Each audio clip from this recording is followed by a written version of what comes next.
Bueno, se los informamos desde temprano, teníamos el móvil allí, hoy se están despidiendo.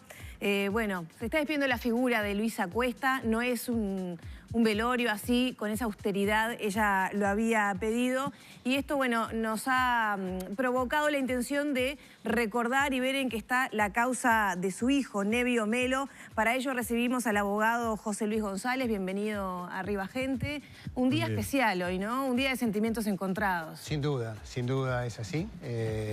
Lo ocurrido con Luisa genera muchas reflexiones y de todas maneras creo que hay, como referente que ella ha sido, es y será, hay muchos aspectos positivos que se pueden y se deben rescatar de su propia vida como para seguir adelante. Uno de ellos es su actividad incansable en la búsqueda de su hijo desaparecido en 1976. Desapareció en Buenos Aires, pero recién en 2013 se pudo radicar una nueva denuncia en Uruguay al haber probado las investigaciones de alguna manera que fue traído a Uruguay nuevamente. Sí, en realidad fue la denuncia, porque antes no se había podido presentar precisamente por lo que usted de alguna manera decía, la dificultad de encontrar elementos de prueba. A partir de una búsqueda exhaustiva y de ayuda de mucha gente se pudo lograr un cúmulo de elementos probatorios que habilitaran la investigación. Y a partir de ahí efectivamente se presentó, a partir de esa fecha. Nevio Melo era militante del Partido Comunista. Sí. ¿Estaba en Buenos Aires en qué condición? Estaba en Buenos Aires en condición de militante, siempre, cuando fue detenido por las Fuerzas Armadas argentinas en principio, y luego a partir de ahí es que se trabaja sobre la hipótesis de que haya venido acá al Uruguay. Luisa pedía que se lo recordara no como un delincuente, sino como un trabajador, estaba dedicado a la lechería. ¿Qué actividad tenía? Sí, efectivamente, tenía trabajos de esa naturaleza y la prédica de Luisa es en general lo que uno considera de todas las personas que han sido perseguidas por razones ideológicas. Es decir, no son delincuentes. En todo caso, son enemigos para el régimen de turno, pero son trabajadores comunes y corrientes, como usted, como yo, como el caso del hijo de Luisa. Fue detenido en 1976 en Buenos Aires. En Buenos Aires. ¿Cuándo habría sido trasladado a Uruguay? ¿Dónde habría estado? Bueno, eso es lo que estamos tratando de acreditar, ¿sí?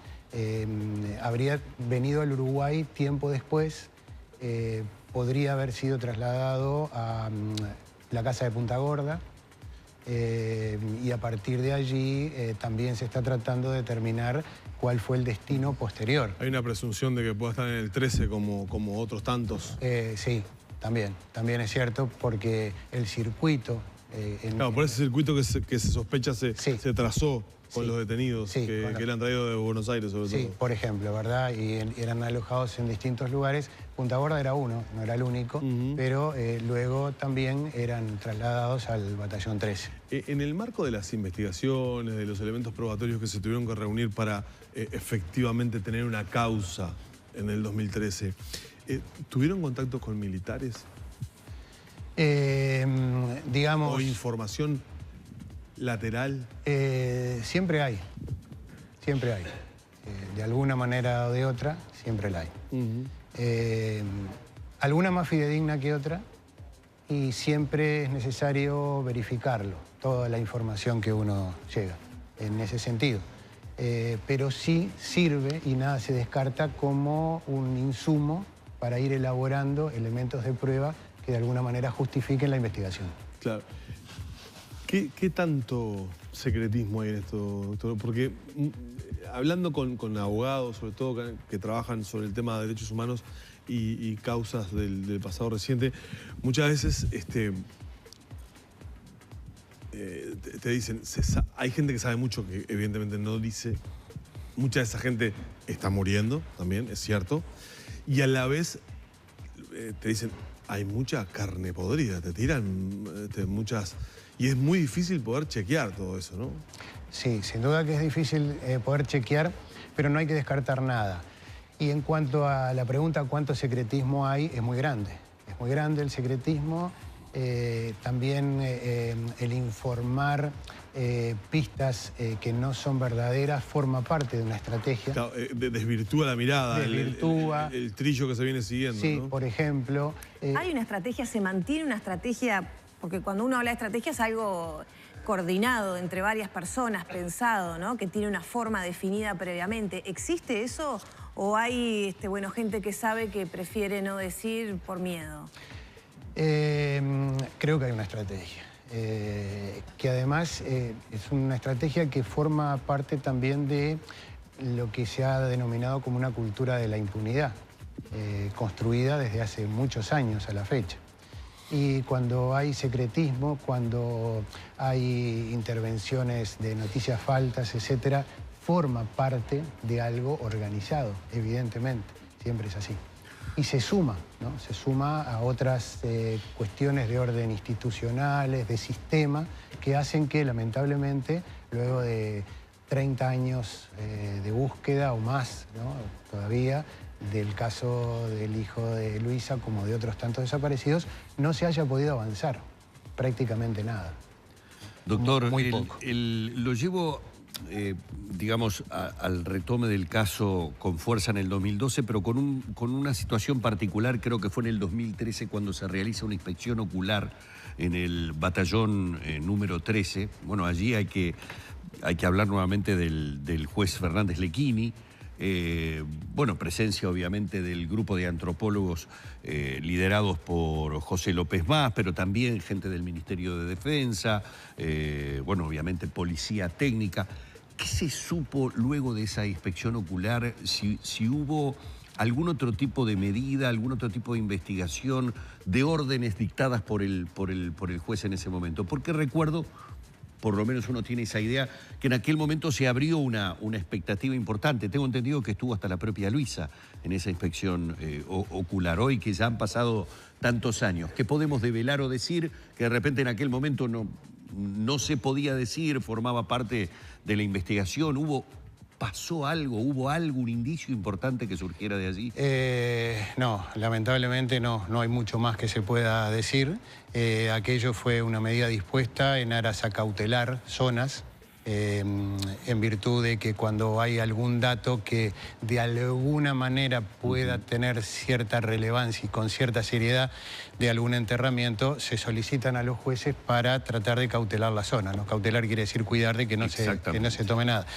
Pero lamentablemente no hubo novedades en aquella instancia y también tampoco hubo cuestiones de orden cautelar distintas. Y perdón, Humberto, perdón. No. En el caso de muchos desaparecidos hay muchas veces certezas, porque hay una coincidencia en versiones de testigos en determinadas situaciones. No se puede llegar a las pruebas, no se puede llegar a ningún testigo que efectivamente pueda dar elementos, pero los familiares de alguna manera tienen una idea de lo que sucedió. En el caso del hijo de Luisa, ¿se pudo armar de alguna manera un rompecabezas para que supiera realmente, por ejemplo, si llegó o no llegó finalmente a estar en esos determinados lugares que algún testigo señaló como posible lugar en donde estuviera? Sí, claro, sí. Creo que sí, se ha podido armar, pero lo que estamos tratando, precisamente los abogados, justo con mi colega Cecilia Blanco, es acreditar esa teoría, ¿sí? Que claro, efectivamente haya sido traído acá, a través de qué vía, además, dónde habría sido retenido y cuál ha sido el destino. Pero además también quiénes los habrían traído. Claro. Que ese es el otro aspecto. No solamente saber la verdad, sino también individualizar a quienes han sido los responsables. Doctor, la propia Institución Nacional de Derechos Humanos y Defensoría del Pueblo, junto a otras organizaciones de la sociedad civil que trabajan en la materia de derechos humanos, una vez sí y otra también, en el pasado reciente han elevado críticas o quejas por el accionar de la justicia frente a las causas judiciales. Se habla de un estancamiento muy, pero muy importante en las causas que están presentadas a nivel judicial. De hecho, se habla de estratagemas de la defensa por parte de los abogados y abogadas que defienden a los militares, estrategias de ir cortando los procesos judiciales con distintos recursos que van interponiendo para dilatar absolutamente todo. Para el caso específico de usted y de la causa, ¿qué, ¿tiene algún tipo de queja sobre el funcionamiento judicial? ¿Qué puede decir? Sí, a ver, quejas. Sí tengo una visión crítica de, en parte, de lo que usted está diciendo. Efectivamente, hay una serie de interposiciones de recursos que presentan las defensas de los militares que traban sistemáticamente y enlentecen el proceso. Pero eso forma parte de una estrategia, por un lado, pero por otro lado forma parte también de lo que es una estructura de Estado que ha habilitado que estas cosas puedan ser ciertas. Porque si uno mira incluso hasta algunas decisiones de la Suprema Corte de Justicia, también suman obstáculos para enlentecer las causas. ¿Y cómo cuál, la por presidenta de la ejemplo? Suprema Corte de Justicia acaba de decir que no, que de ninguna manera ha ocurrido eso. No, a ver, hay resoluciones de la Corte que han validado cierta inconstitucionalidad de algunas leyes, por ejemplo. Entonces eso es lo que de alguna forma ha dado pie a las defensas para otra vez volver a reinterponer los recursos respectivos. La Corte ha sido ambivalente desde una primera manifestación allá con la doctora Valvela hace muchos años que se cuestionó la validez de la ley de caducidad y se validó en aquel momento. Luego hubo distintas interpretaciones a lo largo del tiempo. Pero todo eso lo que hace es sumar obstáculos a investigaciones que sorprendentemente, luego de 30, de 40 años que se está tratando de determinar, se demuestra una inoperancia por parte de un Estado en general que no logra determinar qué pasó con la desaparición de 200 y pico de personas en manos de sus propios funcionarios. Porque era el propio Estado, a través de los militares que obraban en sus respectivos cargos, que ocurrió lo que ocurrió. En algún lugar leí una nota que se le hizo hace unos años a Luisa que hacía una interesante separación entre verdad y justicia, ¿no? La necesidad primaria, sobre todo, de saber qué pasó con los familiares y después la justicia se podría discutir de alguna manera. Sí, está muy bien. Eso es muy personal, porque hay quienes entienden que lo importante y en este momento de la vida es solamente saber lo que ocurrió, como para poder hacer un luto, dar vuelta a una página de la vida de su familiar querido. Y hay otros que entienden que además de la verdad es necesario un mensaje, ¿sí?, de sanción a los responsables. Y es válido tanto una cosa como la otra. Doctor, ¿cómo pasó estos últimos años Luisa Cuesta? Pasó luchando, pasó convencida de sus ideales, pasó acompañada de una enorme cantidad de gente demostrándole la solidaridad por su lucha. Creo que también pasó sus momentos de angustia, desde luego, porque el tiempo pasaba y no había avances o no podía acceder a saber lo que había ocurrido con su hijo. ¿Era su único hijo, don Elio? Era su único hijo, exacto. ¿No tenía más hijos? No, era su único hijo. ¿Ella era consciente de lo que significó su lucha para el Uruguay y también para la región? En alguna medida, yo creo, porque ella siempre fue muy humilde, aún cuando recibió los honores de la propia Intendencia, de la propia Universidad de la República, incluso también otros tantos homenajes que le hicieron en el correo, el sello que no se le hizo. Y ella pedía siempre disculpas, como que ella no asumía el rol que tenía, pero en el buen sentido, ¿no? Eso daba pie de la humildad que ella tuvo y siempre mantuvo. Claro. Una consulta desde el punto de vista jurídico para evacuar la duda. con el fallecimiento del denunciante, ¿se extingue la causa? No. Sigue adelante. Sigue adelante, porque justamente el otro denunciante es Nilo Patiño, claro, que es seguro. el primo.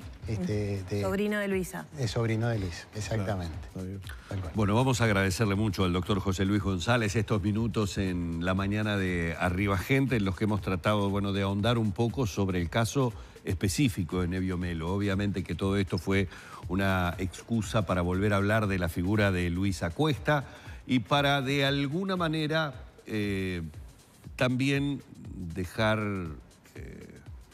bien claro que siguen yéndose uruguayos y uruguayas sin saber la verdad sobre el paradero de sus familiares. El tiempo inexorablemente va pasando, las verdades lamentablemente no aparecen y bueno, el brindar estos espacios uno todavía mantiene la esperanza de que pueda permitir la reflexión de aquellos que pueden tener algún dato certero, real, para que no se nos siga yendo gente sin tener idea de qué sucedió con sus seres queridos. Doctor, un placer. No, el placer es mío y agradecido por la invitación, por favor. Bueno, el doctor José Luis González, aquí en la mañana de Arriba Gente.